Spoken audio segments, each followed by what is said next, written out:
A Western that is less about chiseling out and claiming a space than learning how to give it back.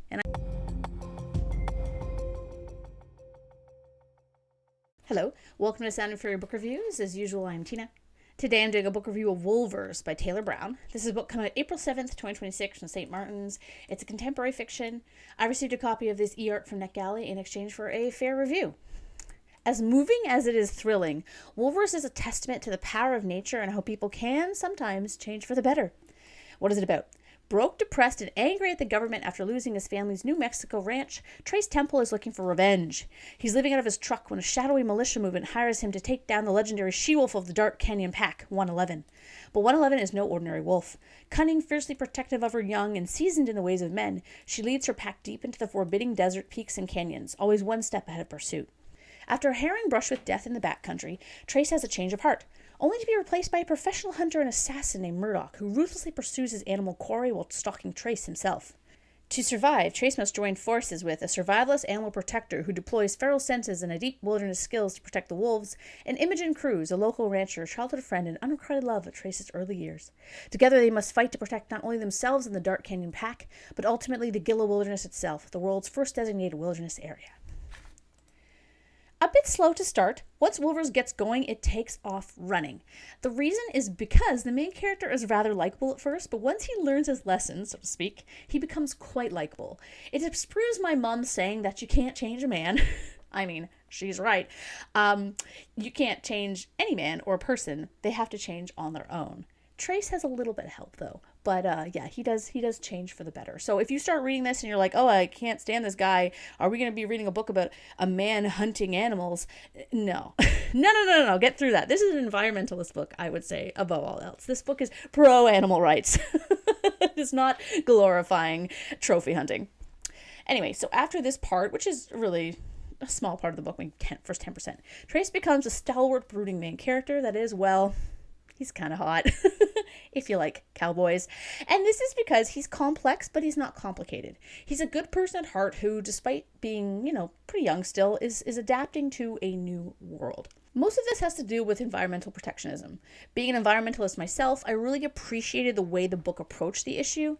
It shows the real problems people are having with specific regulations that they feel are curtailing their livelihoods, yet also shows how someone can work within these changing requirements, such as returning to older ways of doing things versus relying on just eradicating what we don't like in nature. We have made extinct so many species due to our own greed and negligence, and while it may seem unfair that this generation has to pay for it, it's also not the animals' faults for wanting to survive. We need wolves as much as we need bees and spiders and deer and everything else in our ecosystems. So it's within our best interest to revitalize and hopefully save as much of our natural environment as possible. Now, do we need as many cows as we have? I would argue absolutely not, but that is a separate issue. Anyway, I really approved of the environmental message of the story, if you couldn't tell. And a lot of that is shown in the humanization of the wolf pack that is under threat. There are a few almost grown pups who are given personality by their actions. We have Dozer, who's often sleepy but also acts like a bulldozer at times, and I thought that was such a great name. And One Paw, who has this kind of like deformed paw but is as fierce as his mom and tries to keep up all the time. He's a little firecracker. And then there's 111, who is the real main character of the story, I would argue. In no way are the animals personified, but the way that she protects her young, figures things out in a way that felt like an animal, and traverses the landscape, it felt like you were watching Planet Earth. I adored 111 to no end. Amazing animal character. I haven't read an animal character as good as that in such a long time. In terms of ladies in the novel, Imogen and Trace's mom are the only two other women in the book, besides a few unnamed characters that have like 1 or 2 lines of dialogue. But their fierceness, complexity, and the way they're treated in the narrative is a rare time for me where a book does not pass the Bechdel test, but it didn't bother me. There's also really only 3 men in the book too, minus a few side characters. So there is a dearth of people in general. And of course we have 111 to like carry the women team as well, I guess. The other two male characters, aside from Trace, which I already talked about, are interesting as well. While I hate what Murdoch does, his reasons for acting the way he does, the way that he thinks, makes him a villain with motives that you can understand in a twisted sort of way.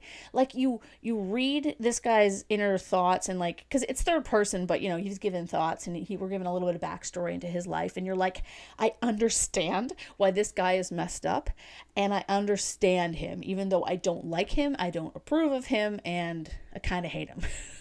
So he's very much not a one-dimensional villain. And the kind of climax at the end is really interesting because it doesn't go the way that you expect.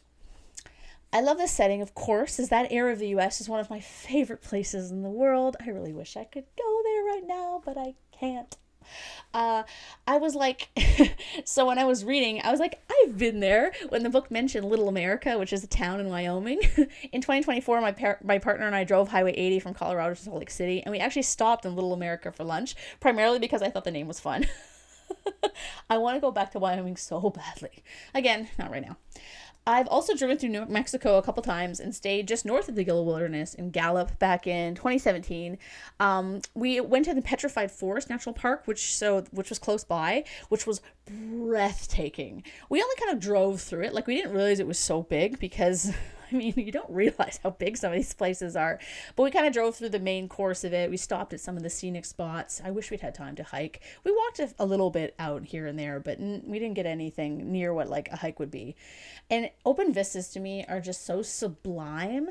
Like, it was awesome to be able to picture the landscape while I was reading this book, at least in a general sense. Because sometimes when you're reading about the wilderness, like, I'll read a lot of books set in like Alaska, and I'm like, I've never been there though, so I don't really have the physical kind of memory of what that place was like. Where this, I was able to get that because I've been there a couple times, and I've done hikes in Arizona and stuff. So it's really not hikes like cool overnight hikes, but a few hour hikes, that kind of thing.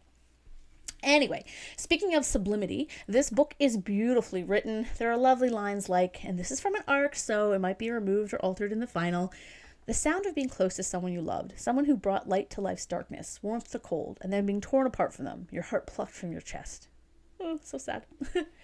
This book has a sort of melancholy tone of an old Western, which, given it has horses and guns and wilderness and brooding men, I guess that makes it like a new Western.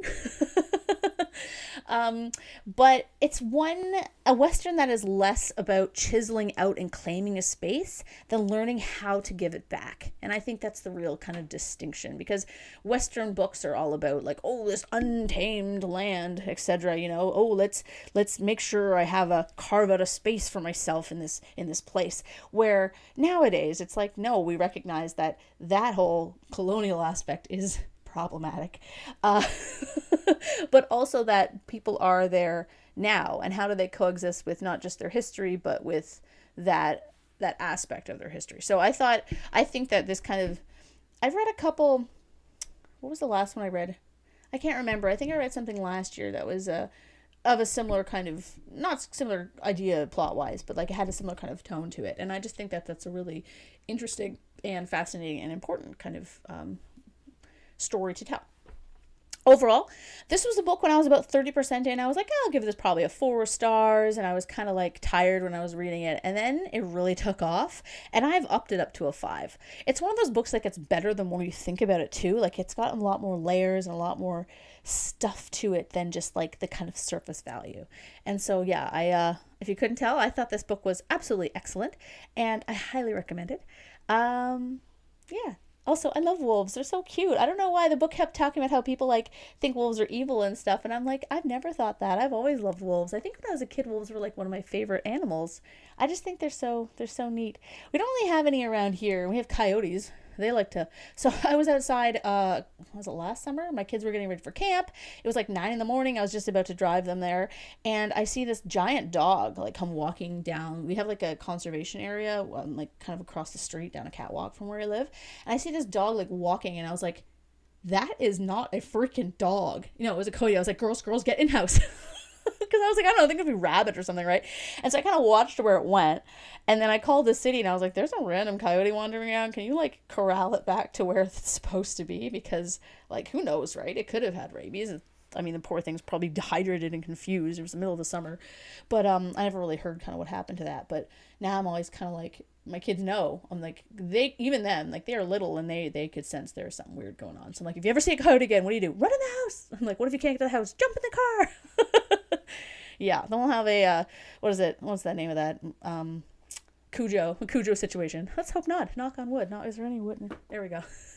Anyway, I'll stop rambling now. Bye.